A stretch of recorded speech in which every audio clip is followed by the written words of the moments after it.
الحمد لله نحمده ونستعينه ونستغفره ونعوذ بالله من شرور أنفسنا ومن سيئات أعمالنا من يهده الله فلا مضل له ومن يضلل فلا هادي له أشهد أن لا إله إلا الله وحده لا شريك له وأشهد أن محمدا عبده ورسوله اللهم صل على محمد وعلى آل محمد كما صليت على إبراهيم وعلى آل إبراهيم إنك حميد مجيد اللهم بارك على محمد وعلى آل محمد كما باركت على إبراهيم وعلى آل إبراهيم إنك حميد مجيد أما بعد فإن أحسن الحديث كتاب الله وخير الهدي هدي محمد صلى الله عليه وسلم وشر الأمور محدثاتها وكل محدثة بدعة وكل بدعة ضلالة وكل ضلالة في النار قال الله تبارك وتعالى في القرآن المجيد والفرقان الحميد أعوذ بالله السميع العليم من الشيطان الرجيم يا أيها الذين آمنوا اتقوا الله حق تقاته ولا تموتن إلا وأنتم مسلمون يا أيها الناس اتقوا ربكم الذي خلقكم من نفس واحدة وخلق منها زوجها وبث منهما رجالا كثيرا ونساء واتقوا الله الذي تساءلون به والأرحام إن الله كان عليكم رقيبا يا أيها الذين آمنوا اتقوا الله وقولوا قولا سديدا يصلح لكم أعمالكم ويغفر لكم ذنوبكم ومن يطع الله ورسوله فقد فاز فوزا عظيما قال الله تبارك وتعالى في القرآن المجيد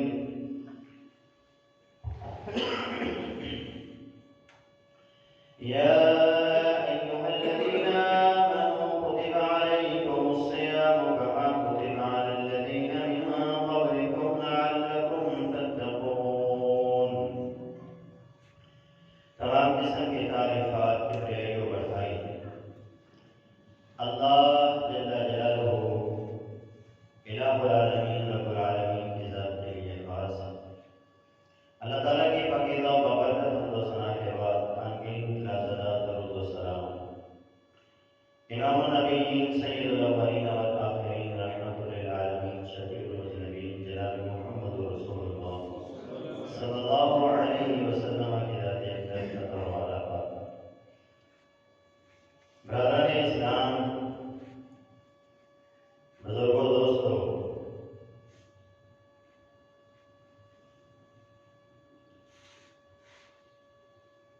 رمضان مبارک کی آمد ہے انشاءاللہ العزیز اللہ کی توفیق اور اس کی رحمت کے ساتھ ہم آنے والے اپنے اس مہمان کی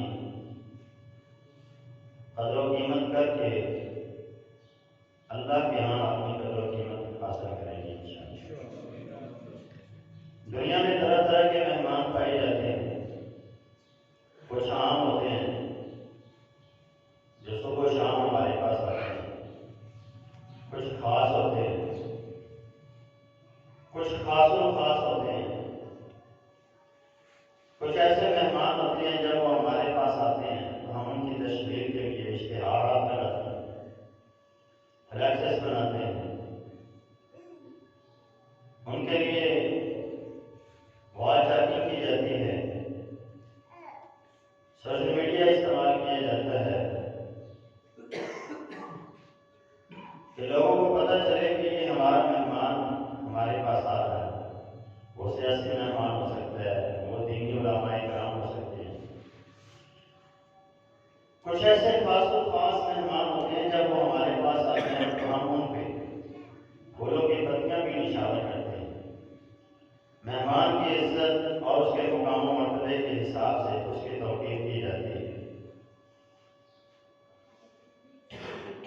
تو ایک مہمان اللہ کی طرف سے ہمارے پاس آتا ہے اور ہر سال آتا ہے، چند دنوں کے لیے آتا ہے۔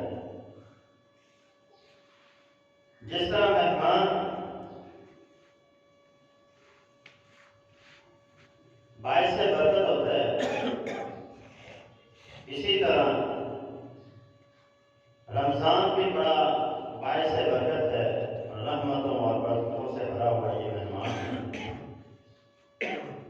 اس قدر عظیم مہمان ہے کہ اس کی آمد کے منتظر اللہ کے رسول صلی اللہ علیہ وسلم ہوا کرتے ہیں، اس کی آمد کے منتظر صحابہ کرام ہوا کرتے ہیں۔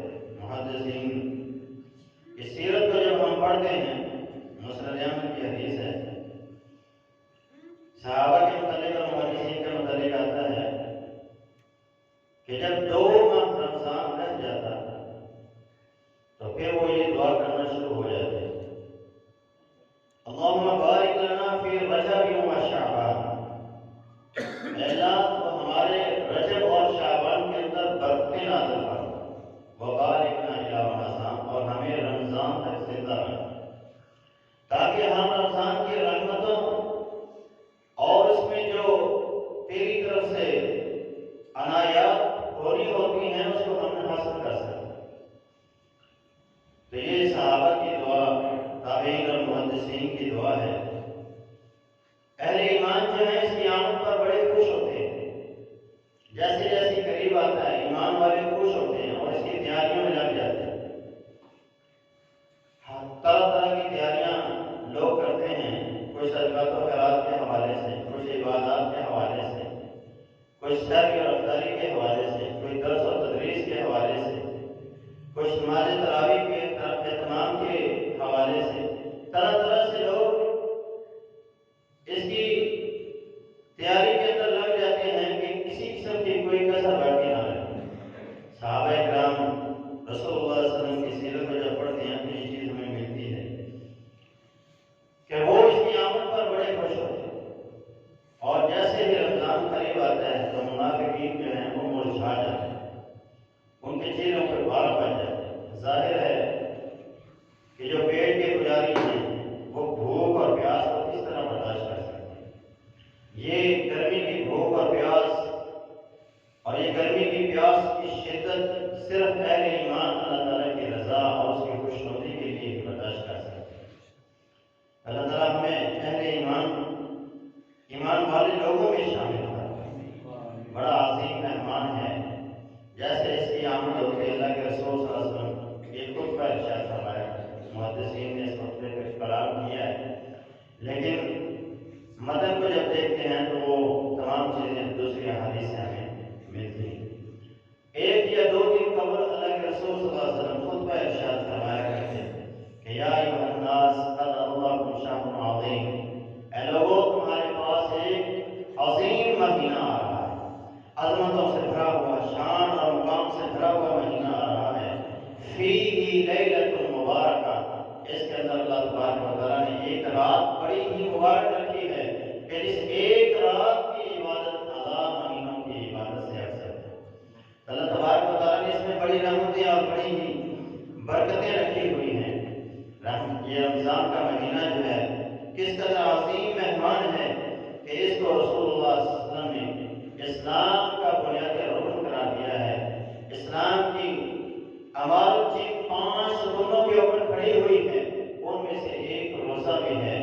آپ نے فرمایا بنی الاسلام علی 5 شہادت اللہ الہ الا اللہ وإقام الصلاۃ وإیتاء الزکاۃ وصوم رمضان والحج۔ فرمایا لوگوں یاد رکھو اسلام کی بنیاد 5 چیزوں پہ ہے، ان میں سے اللہ اس کے رسول کے پر ایمان لانا ہے، نماز قائم کرنا ہے، زکوٰۃ ادا کرنی ہے اور رمضان کے روزے رکھنے ہیں، اور اس کے ساتھ ساتھ اگر اللہ نے مال و دولت سے نوازا ہے تو حج بیت اللہ بھی کریں۔ تو اسلام کی بنیاد جن 5 ستونوں پہ کھڑی ہے ان میں سے ایک بنیاد جو ہے، ایک بنیادی رکن جو ہے وہ روزہ بھی ہے۔ تو گویا اس قدر عظیم مہمان ہے کہ آپ نے فرمایا لو یعلمون العباد ما فی رمضان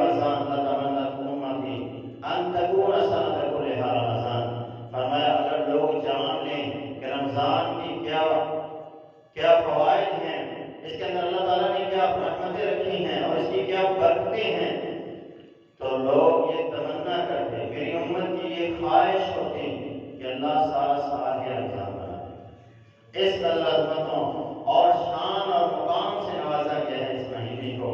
کتنا عظیم مہینہ ہے، کتنا عظیم مہمان ہے کہ جس مہینے میں محمد بن عبداللہ جو تھے وہ محمد الرسول اللہ بنے، موسیٰ کلیم اللہ بنے، عیسیٰ رسول اللہ بنے، داؤد رسول اللہ بنے، ابراہیم رسول اللہ بنے علیہ السلام۔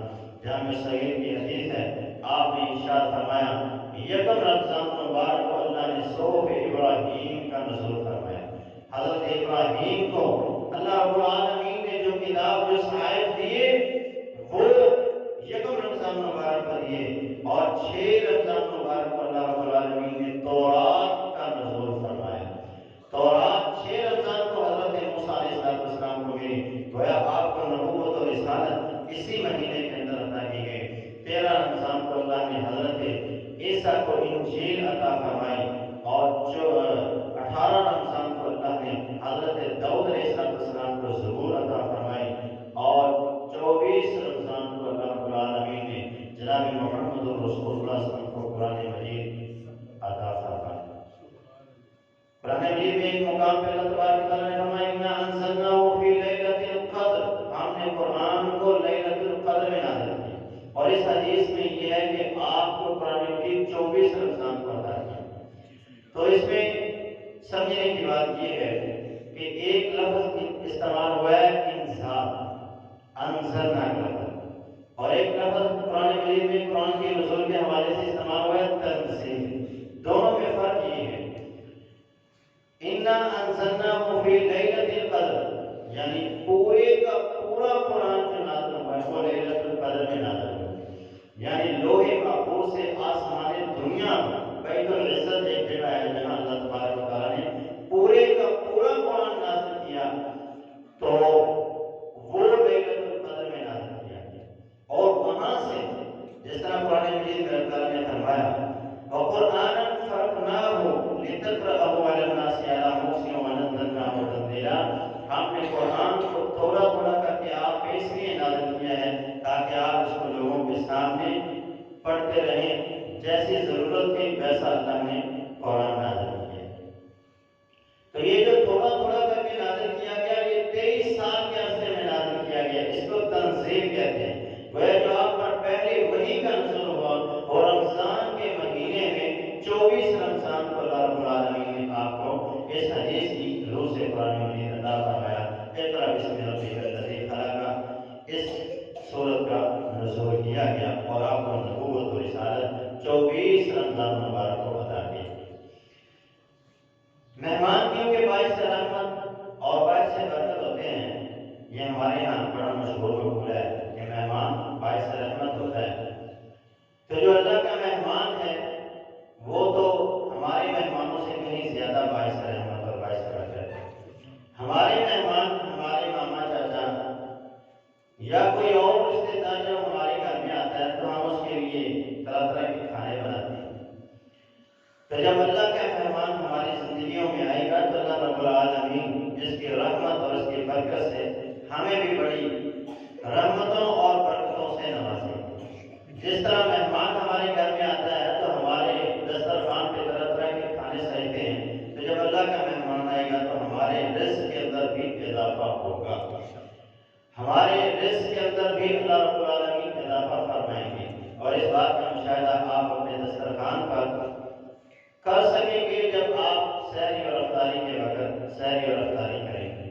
غریب سے غریب گھر کے اندر بھی افطاری کے وقت 6 7 5 6 ڈشیں جو ہیں وہ تیار ہوتی ہیں، وہ شربت کی صورت میں ہوتی ہیں، وہ پکوڑے اور سموسوں کی شکل میں ہوتی ہیں، وہ فروٹ چاٹ اور دل بھلے کی شکل میں ہوتی ہیں، وہ چاولوں کی شکل میں ہو سکتی ہیں۔ اس طرح کی جو نارمل سے نارمل گھر ہے، غریب سے غریب گھر ہے، اس گھر کے اندر بھی طرح طرح کے کھانے پکتے ہیں، اور یہ رحمت ہے، یہ برکت ہے اللہ رب العالمین کے اس مہمان کی۔ دوسری اس کی رحمت اور برکت یہ ہے کہ جیسے ہی رمضان مبارک کی آمد ہوتی ہے اللہ رب العالمین اپنی رحمتوں کے دروازوں کو کھول دیتا ہے، آسمان دنیا کے دروازوں کو کھول دیا جاتا ہے، جنت کو سجا کر جنت کے دروازوں کو کھول دیا جاتا ہے، اور شیاطین سرکش شیاطین جنات کو جکڑ دیا جاتا ہے، اور پھر اللہ تعالیٰ کی رحمت بڑے بروج پہ ہوتی ہے۔ رسول اللہ صلی اللہ علیہ وسلم کی حدیث آپ نے فرمایا اذا کان اول لیلۃ من رمضان، جب رمضان کی پہلی رات ہوتی ہے، فتحت ابواب الجنہ، جنت کے دروازوں کو کھول دیا جاتا ہے، وغلقت ابواب جہنم، اور جہنم کے دروازوں کو بند کر دیا جاتا ہے، وصفدت الشیاطین ومرضت الجن، اللہ رب العالمین شیاطین کو اور سرکش جنات کو جکڑنے کا حکم دے دیتے ہیں۔ اور دوسری حدیث کے الفاظ ہیں اذا دخل رمضان فتحت ابواب السماء، اللہ آسمان کے دروازوں کو کھولنے کا حکم دے دیتے ہیں، اور ایک حدیث میں ہے ابواب الرحمہ، اللہ اپنی رحمت کے دروازوں کو کھول دیتے ہیں۔ تو یہ رمضان مبارک کی برکت ہے کہ اللہ رب العالمین اس قدر اپنی رحمتوں سے اپنے بندوں کو نوازتے ہیں۔ اس حدیث میں ایک چیز بیان کی گئی ہے کہ شیاطین کو جکڑ دیا جاتا ہے۔ تو کچھ لوگ یہ اعتراض کرتے ہیں، یہ سوال اٹھاتے ہیں کہ اگر شیاطین کو جکڑ دیا جاتا ہے تو پھر انسان گناہ کیوں کرتا ہے، پھر انسان گناہ کیوں کرتا ہے؟ تو اس کے دو جواب ہیں۔ ہر شیطان جو ہے وہ جکڑا نہیں جاتا۔ حدیث کے الفاظ کے ہیں بڑے بڑے شیاطین اور سرکش جنات جکڑ دیے جاتے ہیں۔ اس کا فائدہ کیا ہوتا ہے؟ جب بڑے بڑے جکڑ دیے جاتے ہیں تو چھوٹے خود بخود بیٹھ جاتے ہیں۔ جیسے کہ ہمارے یہاں مشہور ہے چور کو نہیں چور کی نانی کو۔ جب وہ سرغنہ پکڑا جائے گا، جو بڑے ہیں وہ پکڑے جائیں گے، پشت پناہی کرنے والے پکڑے جائیں گے، تو چھوٹے خود بخود سائڈ پہ بیٹھ جاتے ہیں۔ تو جو بڑا ابلیس ہے وہ بھی رمضان کے مہینے میں جھگڑا نہیں جاتا، کیونکہ اللہ تعالیٰ سے اس نے قیامت تک کے لیے رخصت مانگی۔ قیامت تک اللہ تعالیٰ اس کو رخصت کیے ہوئے ہیں اس کو پکڑنے کے لیے، اور قیامت کے دن اس کی گرفتاری۔ باقی جو بڑے بڑے شیاطین ہر علاقے کے ہوتے ہیں ان کو جکڑ دیا جاتا ہے، اور چھوٹے موٹے جو ہر انسان کے ساتھ ایک ہوتا ہے وہ بھی اس کے ساتھ ہی رہتا ہے، اس کو بھی نہیں جکڑا جاتا۔ اسی لیے انسان گناہ کر لیتا ہے، کبھی کبھی اس کی گرفت مضبوط ہو جاتی ہے اور انسان کے نفس پر وہ ہیوی ہو جاتا ہے، جس کی وجہ سے انسان گناہ کا ارتکاب کرتا ہے۔ ایک تو اس کا جواب یہ ہے۔ آپ کے لیے ابلیس کیوں نہیں جکڑا جاتا؟ اس کا ایک جواب یہ بھی ہے کہ وہ جب غزوہ بدر ہوئی تھی تو اس میں ابلیس جو تھا وہ سراقہ بن مالک بن جشم کی شکل میں آیا تھا، اور مشرکین کی طرف سے جنگ میں شریک ہوا تھا بنفس نفیس۔ تو جب اس نے اللہ کی طرف سے فرشتوں کو نازل ہوتے دیکھا تو وہ میدان جنگ سے بھاگنے لگا، تو ابو جہل نے اس کے ہاتھ سے پکڑ لیا اور اس نے کہا کہ کہاں بھاگ رہے ہو؟ اس نے کہا جو میں دیکھ رہا ہوں وہ تم نہیں دیکھتے، میں اپنے اللہ سے ڈرتا ہوں۔ تو اس نے میدان جنگ کو چھوڑ کر بھاگ گیا، تو وہ شیطان تھا۔ اور 17 رمضان مبارک کو غزوہ بدر ہوئی۔ تو رمضان کے مہینے میں ابلیس مسلمانوں سے جنگ کے لیے کافروں کے ساتھ میدان جنگ میں آیا تھا۔ تو ابلیس کو اللہ رب العالمین نے قیامت تک کے لیے رخصت دی ہوئی ہے۔ جو شیاطین جکڑے جاتے ہیں وہ بڑے بڑے جنات اور شیاطین ہیں، ان کو جکڑا جاتا ہے۔ ہر علاقے کے جو بڑے سرکش اور شیاطین ہوتے ہیں ان کو جکڑ دیا جاتا ہے۔ باقی جو چھوٹے چھوٹے ہر انسان کے ساتھ ہوتا ہے وہ کھلے ہوتے ہیں، آزاد ہوتے ہیں۔ اس وجہ سے انسان گناہ کرتا ہے۔ ایک وجہ یہ بھی ہے جس وجہ سے انسان گناہ کرتا ہے کہ جو اس کے اثرات انسان کے اوپر رہتے ہیں، چاہے وہ کام ختم بھی ہو جائے لیکن اس کا اثر باقی رہتا ہے۔ مثال کے طور پہ جن لوگوں کو پیچھے کورونا کا مرض ہوا، مرض تو ختم ہو گیا، بیماری ختم ہو گئی، لیکن ان کے جسموں میں ابھی تک اس کے اثرات باقی ہیں اور ابھی تک وہ کمزوری کا شکار ہے۔ اسی طرح جب کسی جگہ پہ ہم آگ کو جلاتے ہیں، آگ وہاں سے ہٹا بھی دیں لیکن اس کی تپش وہاں باقی رہتی ہے اور اس کو ٹھنڈا ہونے میں کافی ٹائم لگتا ہے۔ اسی طرح شیاطین جو سارا سال ہمارے اوپر گرفت کیے رکھتے ہیں، جب اللہ ان کو جکڑ دیتا ہے، ہم سے دور کر دیتا ہے، لیکن جو ان کے اثرات ہمارے جسموں میں باقی رہتے ہیں اس کی وجہ سے ہم جو ہیں وہ گناہ کا ارتکاب کر بیٹھتے ہیں۔ بہرکیف اللہ تعالیٰ کی رحمت بڑے جوبن میں ہوتی ہے اور اللہ اپنے بندوں کو بڑی اپنی رحمتوں اور برکتوں سے نوازتے ہیں۔ اس قدر اللہ تعالیٰ کی رحمت عروج پر ہوتی ہے کہ وہ ایک فرشتے کی ڈیوٹی لگاتا ہے. رمضان کی پہلی رات ہوتی ہے، جیسے ہی چاند نظر آتا ہے ایک فرشتہ منادی کرنے کے لیے کھڑا ہو جاتا ہے اور وہ کہتا ہے یا باغی الخیر اقبل، اے نیکی کے متلاشی، اے نیکی کرنے والے، اے نیکی کے طلبگار، اللہ کی طرف آگے بڑھ اور نیکیاں کر. وَيَا بَاغِيَ الشَّرِّ أَقْصِرْ، اور اے گناہوں کے متلاشی، اے گناہوں کے اندر ڈوبے ہوئے، اے اللہ کی نافرمانی کے اندر تلے ہوئے انسان، اب تو گناہوں کو چھوڑ کر اللہ کی طرف آ جا. وَلِلَّهِ يُتَقَوْا مِنَ النَّارِ وَذَلِكَ فِي كُلِّ لَيْلَةٍ. فرمایا اب اللہ نے اپنے بندوں کو آزاد کرنا ہے، اب اللہ نے اپنے بندوں کو ہر رات جہنم سے آزادی دینی ہے. اب تو اللہ کی طرف آ جا، اب تو اللہ کی طرف آ جا. پھر اللہ تعالیٰ کی رحمت جو ہے پورا مہینہ اسی طرح عروج پہ رہتی ہے، اور ہر روز اللہ کی طرف سے منادی کرنے والے فرشتے ہیں، وہ صدائیں دیتے ہیں، آوازیں دیتے ہیں اللہ کے بندوں کو. خوش نصیب ہوں گے وہ لوگ جنہیں وہ آواز سنائی دے گی، جن کے دلوں پہ وہ دستک ہوگی، اور وہ اپنی گناہوں کی زندگی کو چھوڑ کر اللہ کی اطاعت اور فرما برداری کی طرف آ جائیں گے، اللہ کے بندے بن جائیں گے، شیطان کی بندگی سے نکال کر اللہ کے بندوں میں شامل ہو جائیں گے. اللہ ہمیں ان نیک بندوں میں شامل فرمائے جنہیں اللہ نے جہنم سے ہر روز آزادی دینی ہے. اللہ ہمیں ان لوگوں میں شامل فرمائے. اللہ رب العالمین اس مہمان کی جو چوتھی برکت اور رحمت ہمیں عطا فرمائیں گے وہ اس میں ایک مہینے اس میں ایک رات کی جو عبادت ہے وہ 1000 مہینوں کی عبادت سے افضل عبادت کی رات کی شکل میں اللہ تبارک تعالیٰ ہمیں عطا فرمائیں گے. آپ علیہ السلام نے فرمایا ان هذا الشهر قد حضركم فيه ليلة خير من 1000 شهر. لوگوں تمہارے پاس ایک ایسا مہینہ آ رہا ہے جس میں ایک ایسی رات ہے جو 1000 مہینوں کی رات، 1000 مہینوں کی عبادت سے افضل ہے. من حرمها فقد حرم الخير كله. جو بندہ اس کی رحمتوں سے محروم ہو گیا، جو بندہ اس کی رحمتوں سے محروم ہو گیا، وہ کون ہے؟ وَلَا يُحْرَمُ مِنْ خَيْرِهَا إِلَّا الْمَحْرُومُ.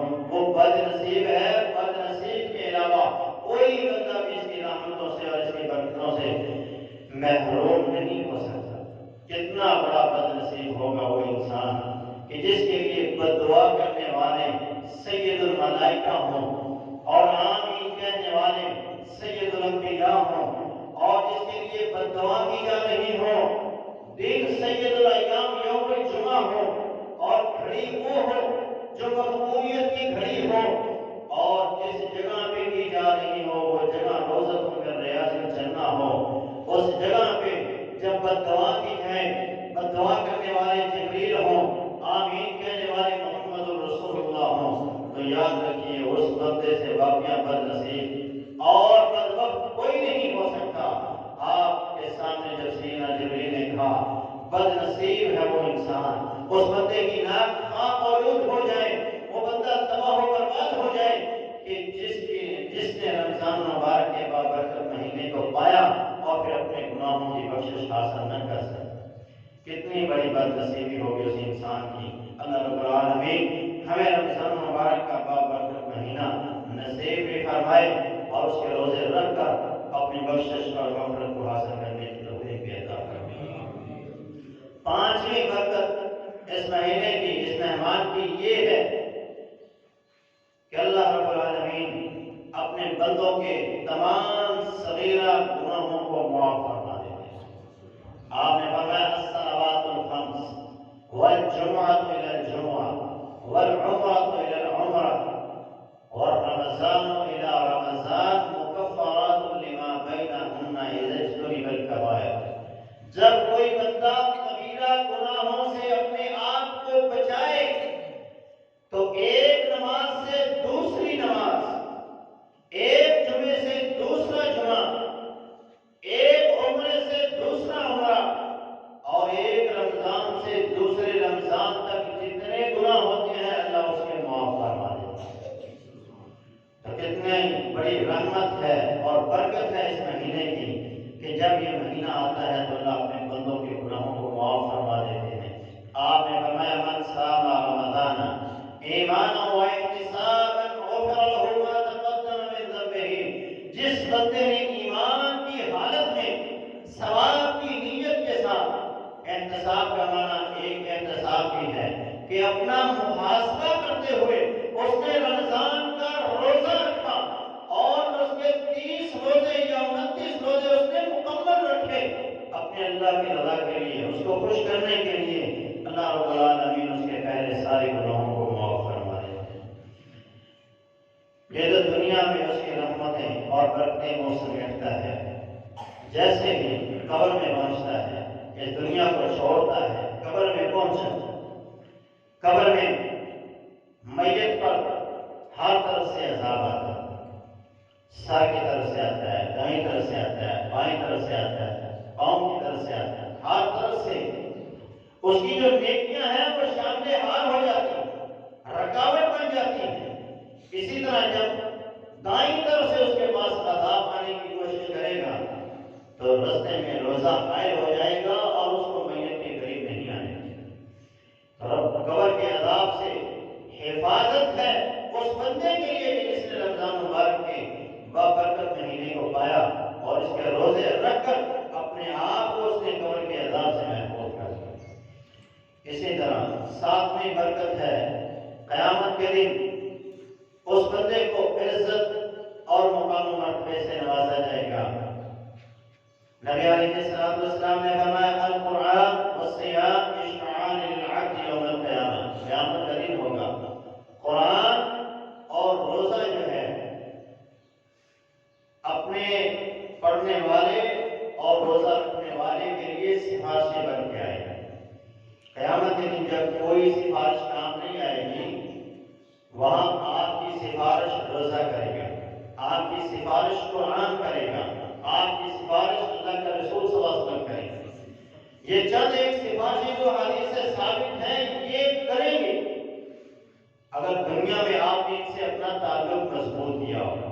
دنیا میں انسان جس سے سفارش کرواتا ہے اس کے ساتھ اپنی دوستی بنا کے رکھتا ہے، پھر ہی وہ بندہ جا کے اس کی سفارش کرتا ہے۔ تو یہی معاملہ قیامت کے دن بھی ہوگا۔ دنیا میں اگر آپ نے قرآن سے دوستی کی ہوگی تو قرآن قیامت کے دن آپ کا سفارشی بنے گا۔ اگر دنیا میں آپ نے روزے سے دوستی کی ہوگی تو روزہ آپ کے لیے سفارش کرے گا۔ روزہ انسان کی دائیں جانب ہوگا، بائیں جانب قرآن ہوگا، اور یہ دونوں اس بندے کو لے کر آئیں گے آپ کے سامنے اور روزہ کہے گا یقول الصیام اے ربی منعتہ الطعام، اے اللہ یہ وہ بندہ ہے جس کو میں نے کھانے سے روک دیا، والشہوۃ اور جائز جو شہوت سے اس سے بھی اس کو روک دیا، فشفعنی فیہ فیشفعان، یہ سفارش کرے گا تو اللہ اس کی سفارش کو قبول بھی کرے گا۔ قیامت کے دن سفارش اسی کی ہوگی جس کی رب تعالیٰ حکم دیں گے، اور جس کی سفارش کی جائے گی اس کی سفارش کو قبول بھی کیا جائے گا، کیونکہ وہ اللہ کے حکم اور مرضی کے مطابق ہو۔ تو قیامت کے دن روزہ آپ کے لیے سفارش کرے گا، کیونکہ یہ اللہ کے رسول صلی اللہ علیہ وسلم کا فرمان ہے۔ اگر دنیا میں آپ نے روزے سے دوستی کی ہوگی تو یہ آپ کے لیے سفارش کرے گا اور آپ کی بخشش کا سرٹیفکیٹ آپ کو لے کر جنت کا داخلہ لے کر آپ کو دے گا۔ آٹھویں برکت رمضان کی یہ ہے، اس مہمان کی یہ ہے کہ قیامت کے دن سب سے پہلے جو اللہ رب العالمین اپنا دیدار نصیب فرمائیں گے وہ روزے داروں کو فرمائیں گے۔ روزے داروں کو سب سے پہلے اللہ رب العالمین اپنا دیدار نصیب فرمائیں گے۔ حدیث ہے آپ نے ارشاد فرمایا کل عمل ابن آدم، ابن آدم کا ہر عمل جو ہے اس کے لیے ہے الا الصوم، سوائے روزے کے، فإنه لي وأنا أجزي به، روزہ میرے لیے ہے، اس کی جزا میں خود اللہ عطا کروں گا۔ اور ایک اس لفظ میں اجزا پڑھا جاتا ہے جس کا معنی یہ بنتا ہے کہ اس کی سب سے بڑی جزا میں خود اللہ ہوں۔ تو جس بندے کو خود اللہ رب العالمین ملے گا تو وہ دیدار الہی ہوگا۔ فرمایا ایک حدیث میں آپ نے والذی نفس محمد بیدہ لخلوقہ بالصائم عند اللہ یوم القیامہ اطیب من ریح المسک، فرمایا اللہ کو آپ نے قسم اٹھا کے کہا، حالانکہ اللہ کے رسول قسم نہ بھی اٹھاتے،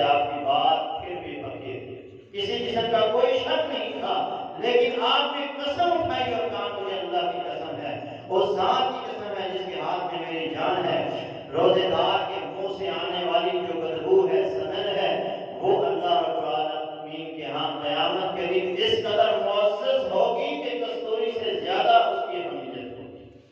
وَلِلصَّائِمِ فَرْحَتَانِ، اور روزے دار کو اللہ دو خوشیاں نصیب فرمائے گا۔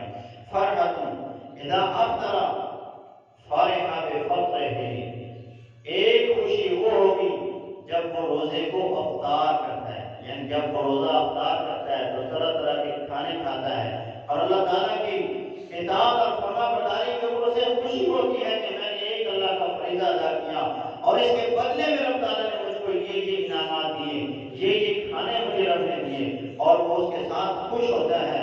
وَفَرْحَةٌ إِذَا لَقِيَ رَبَّهُ فَرِحَ بِصَوْمِهِ، اور جب وہ قیامت کے دن اللہ کے سامنے جائے گا تو اللہ تعالیٰ اس کو جو روزے کا اجر و ثواب عطا فرمائے گا اس کو دیکھ کر وہ خوش ہو جائے گا۔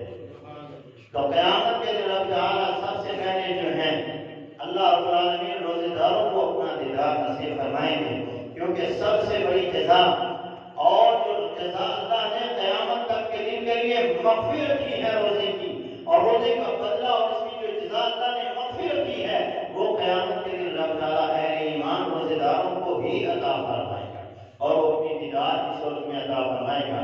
کیونکہ حدیث ہے، آپ نے فرمایا جب جنتی جنت میں چلے جائیں گے اور جنتی جہنم میں چلے جائیں گے تو پھر رب تعالیٰ اہل جنت کو مخاطب ہو کے کہیں گے یا اہل الجنہ هل رضیتم، اے اہل جنت کیا تم راضی ہو؟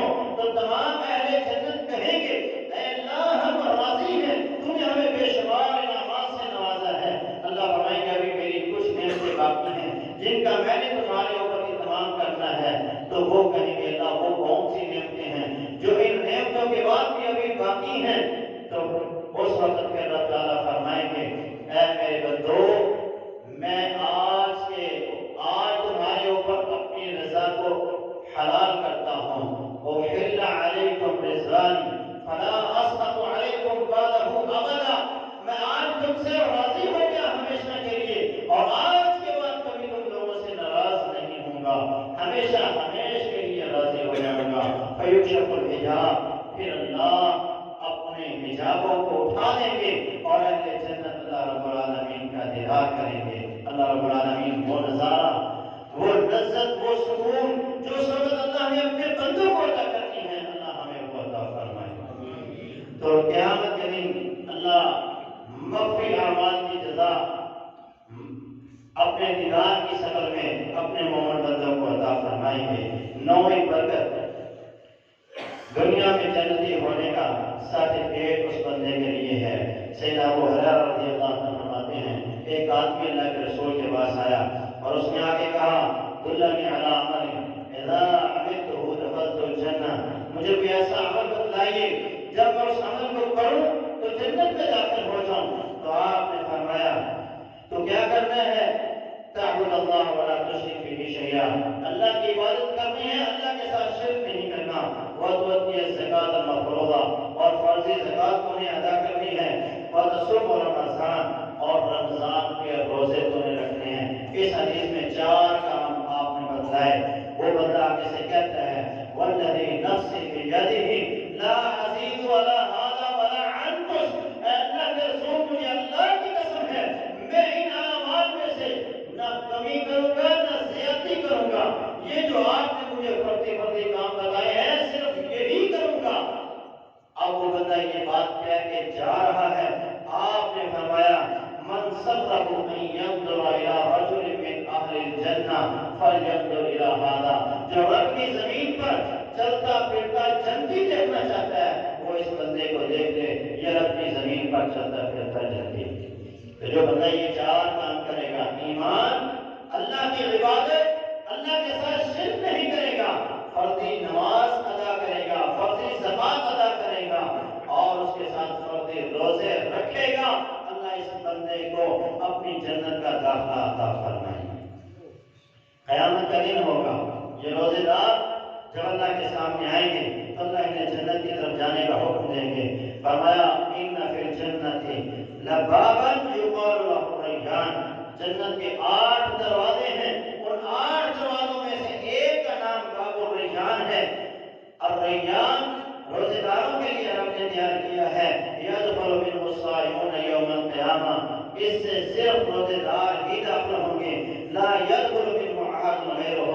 کوئی دوسرا اس دروازے سے داخل نہیں ہوگا۔ فَإِذَا دَخَلُوا أُغْلِقَتْ عَلَيْهِمْ، جب وہ اس دروازے سے گزر جائیں گے تو اللہ اس دروازے کو بند کر دے گا۔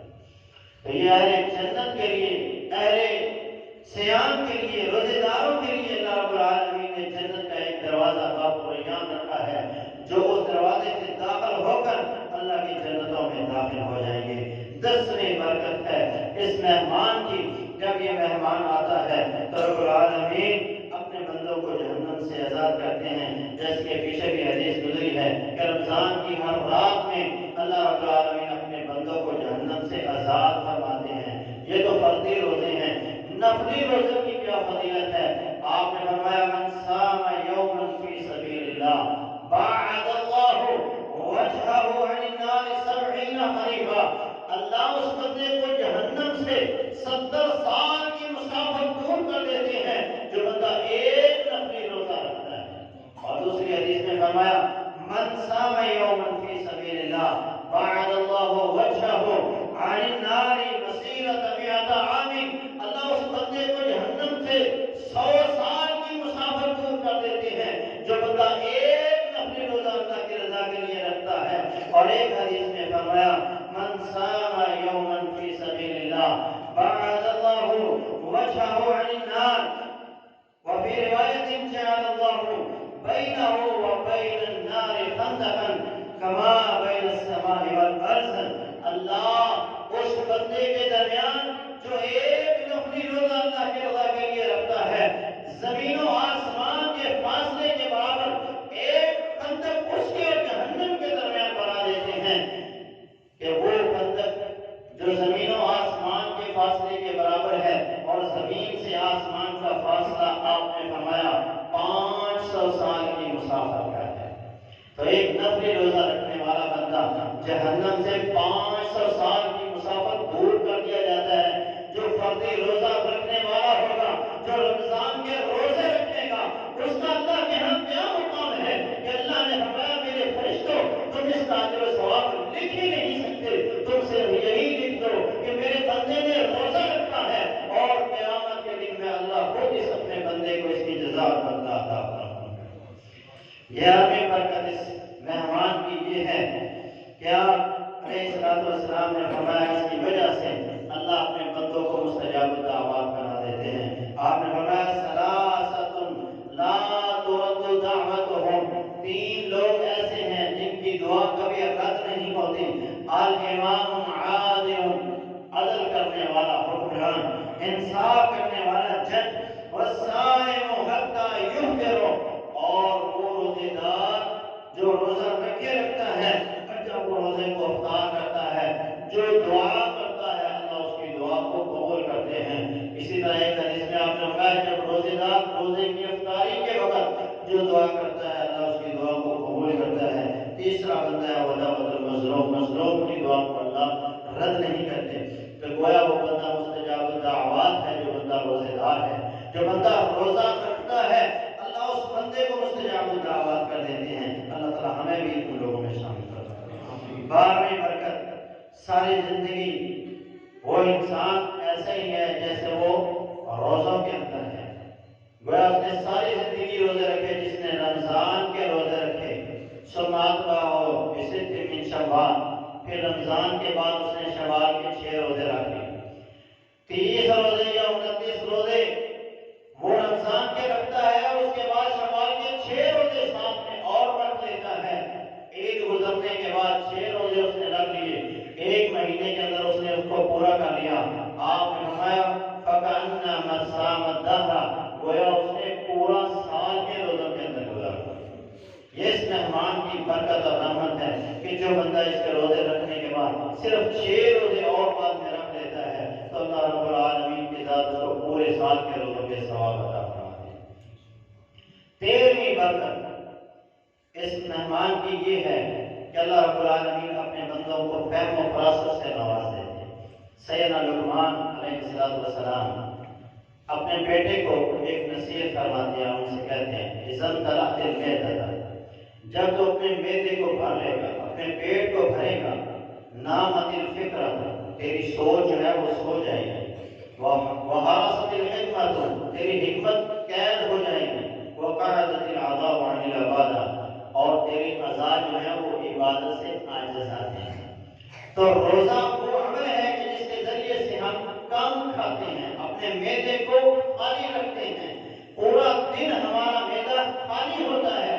تو جب معدہ خالی ہوتا ہے تو انسان کی حکمت اور اس کی دانائی اور اس کی فہم و فراست وہ جاگ جاتی ہے، وہ آزاد ہوتی ہے، اللہ اس کو فہم و فراست سے نواز دیتے ہیں۔ تو گویا جو بندہ روزے دار ہوتا ہے اللہ اس کو فہم و فراست اور حکمت سے نواز دیتے ہیں، اور جو ہم جب روزے کی حالت میں ہوتے ہیں تو ہم بڑے ایکٹیو ہوتے ہیں اور ہم عبادت کے اندر بڑھ چڑھ کر حصہ لیتے ہیں۔ تو یہ تینوں کام جو ہیں، حکمت کا ملنا، فکر کا ملنا، سوچ کا ملنا اور عبادت کے اندر بڑھ چڑھ کے حصہ لینا، یہ روزے کی وجہ سے انسان کو ملتے ہیں۔ معدے کی اصلاح ہو جاتی ہے روزے کے ساتھ، انسان کا ہر اعضاء جو ہے وہ ریسٹ کرتا ہے سوائے معدے۔ جب ہم رات کو سو جاتے ہیں معدہ اس وقت بھی کام کر رہا ہوتا ہے، ہم شام کا کھانا کھاتے ہیں ساری رات معدہ اس کو ہضم کرتا ہے، صبح کو کھاتے ہیں وہ دوپہر تک اس کو رگڑا پھیرتا ہے، پھر دوپہر کا کھاتے ہیں شام تک معدہ اس کو ہضم کرنے میں لگا رہتا ہے۔ لیکن جب رمضان کا مہینہ آتا ہے تو ہم صبح کو کھاتے ہیں اور شام کو کھاتے ہیں، اور معدے کو درمیان میں رست مل جاتا ہے اور معدہ جو ہے وہ اس کی اصلاح ہو جاتی ہے۔ کوئی بھی مشینری ہے اس کو آپ اگر مسلسل چلاتے رہیں گے تو وہ خراب ہو جائے گی۔ تو اللہ رب العالمین نے اسی طرح اس کو بھی ریسٹ دینے کے لیے پورے سال میں ایک مہینہ ہمیں روزہ رکھنے کا حکم دیا ہے۔ جب اللہ نے ہمیں روزہ رکھنے کا حکم دیا ہے تو ہمیں بھی چاہیے کہ جب افطاری کا وقت ہو تو تھوڑا سا ہاتھ اور رکھنا چاہیے، تھوڑا سا ہاتھ کنٹرول میں رکھنا چاہیے، تاکہ پھر بعد میں ہم عبادت بھی کر سکیں۔ کیونکہ پیچھے آپ نے سنا ہے حضرت لقمان نے کہا جب پیٹ بھر لیا جائے پھر عبادت سے بندہ عاجز آ جاتا ہے۔ جو افطاری کے وقت خوب پیٹ بھر کے کھاتے ہیں پھر وہ نماز تراویح نہیں پڑھ سکتے۔ تو اس لیے عبادت کے لیے اپنے آپ کو چوک و چوبند رکھنے کے لیے آپ کو کم کھانا پڑے گا۔ تزکیہ نفس روزے سے ہوتا ہے۔ تزکیہ نفس کے لیے 4 چیزیں بڑی اہم ہیں، جس میں کم خوری، کم خوابی، کم امیز اور کم گوئی۔ 4 چیزیں۔ کم خوری مطلب کم کھانا، کم گوئی کم بولنا، کم خوابی کم سونا، کم امیز میل جول کم۔ تو یہ روزے کی حالت میں ہم کر سکتے ہیں۔ جب روزہ ہوتا ہے انسان کا تو پھر وہ گفتگو زیادہ نہیں کرتا، اس کو پتہ ہوتا ہے اگر زیادہ گفتگو کروں گا تو منہ خشک ہو جائے گا، زبان خشک ہو جائے گی۔ کم خوری جب روزہ رکھ لیتے ہیں تو پھر کھانا پینا ہمارا بند ہو جاتا ہے۔ کم خوابی تو رات کے وقت بھی ہم عبادت کرتے ہیں، دن کے وقت کام کاج کرتے ہیں، تو کم ہمارا جو سونا ہو جاتا ہے۔ کم امیز جب ہم روزے کی حالت میں ہوتے ہیں تو لوگوں سے میل جول ہمارا بہت کم ہوتا ہے، آنا جانا ہمارا بہت کم ہو جاتا ہے۔ تو جب یہ 4 چیزیں کسی انسان کے اندر پائی جاتی ہیں تو وہ انسان اپنا تزکیہ نفس کر لیتا ہے۔ تو یہ روزے کی حالت میں ہمیں نصیب ہو جاتا ہے۔ تو بندوں کو روزہ رکھنا چاہیے جس سے انسان کا تزکیہ نفس ہوتا ہے۔ روزہ رکھنے سے انسان اللہ کا غلام بنتا ہے، کھانے کی غلامی سے نکل جاتا ہے، یعنی صبح کو کھاتا ہے تو اللہ کے حکم سے، اور پھر پورا دن بھوکا رہتا ہے۔ وہ یہ بات بتاتا ہے کہ میں کھانے کا غلام نہیں ہوں، اللہ کا حکم کا غلام ہوں۔ جیسے میرا اللہ مجھے حکم دیتا ہے ویسے میں کرتا ہوں، جیسے وہ مجھے کہتا ہے ویسے میں اس کی فرما برداری کرتا ہوں۔ صبح سے شام تک وہ بھوک اور پیاس کو اللہ کی رضا کے لیے برداشت کرتا ہے۔ تو یہ اس لیے کہ میں اللہ کا غلام ہوں، کھانے کا غلام نہیں ہوں۔ اسی طرح 17واں فائدہ اس کا یہ ہے، اس مہمان کی رحمت اور برکت یہ ہے کہ ہمارے اندر احساس پیدا ہو جاتا ہے غربا کا، مساکین کا، بھوکے اور پیاسے لوگوں کا، کہ جب ہم صبح سے شام تک بھوکے رہیں گے تو پھر ہمیں پتہ چلے گا بھوک جو دوسروں کی ہے وہ کیا چیز ہوتی ہے۔ جب ہم خوب کھاتے رہیں تو ہمیں بھوک کا احساس نہ ہوگا تو پھر ہم دوسروں کی بھوک کے بارے میں کبھی سوچ نہیں سکیں گے۔ جب خود بھوکے رہیں گے شام تک تو پھر دوسروں کی بھوک کا احساس ہوگا، تو ہمارے دلوں میں دوسروں کے لیے کچھ کرنے کا جذبہ پیدا ہو۔ 18ویں برکت جو ہے اس مہینے کی، اس مہمان کی، یہ ہے کہ اللہ تبارک و تعالیٰ اپنے بندوں کو فرشتوں کی صفات کا حامل بنا دیتے ہیں۔ فرشتے کھاتے نہیں ہیں، وہ پیتے نہیں ہیں، اور اللہ تعالیٰ کی عبادت کے اندر ہی لگے رہتے ہیں، اور جیسے اللہ حکم دیتا ہے ویسے کرتے ہیں، کوئی نافرمانی کا کام نہیں کرتے۔ تو روزے کی حالت میں بھی ایک مومن مسلمان کی یہی حالت ہوتی ہے کہ وہ کچھ کھاتا پیتا نہیں، وہ جیسے اللہ نے حکم دیا ہے ویسا ہی کام کرتا ہے۔ اللہ کی نافرمانی سے، ہر کام جو نافرمانی کا اسے اپنے آپ کو بچاتا ہے۔ تو گویا اس وقت وہ روزے کی حالت میں فرشتوں کی صفات کا حامل بن جاتا ہے۔ یہ بڑا عظیم مہمان ہے کہ جس کی آمد جب ہوتی ہے تو فرشتے، روح الامین جیسے فرشتے، سید الملائکہ جو ہے وہ بھی زمین پر نازل ہوتا ہے اور اپنے اللہ کے نیک بندوں کو وہ سلام پیش کرتا ہے۔ تو اس مہمان کی ہم نے عزت کرنی ہے، اور جو اس کی عزت کا حق ہے وہ ادا کرنا ہے۔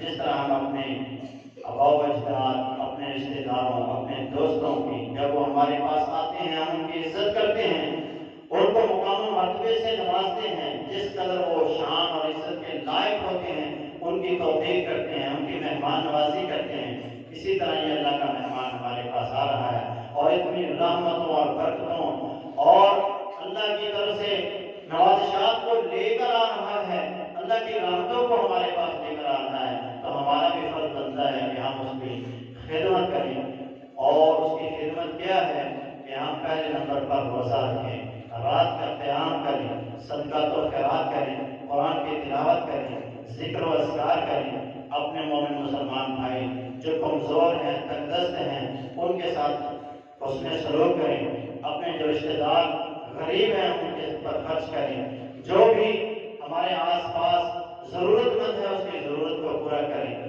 تو یہ اس مہمان کی عزت اور احترام ہوگا۔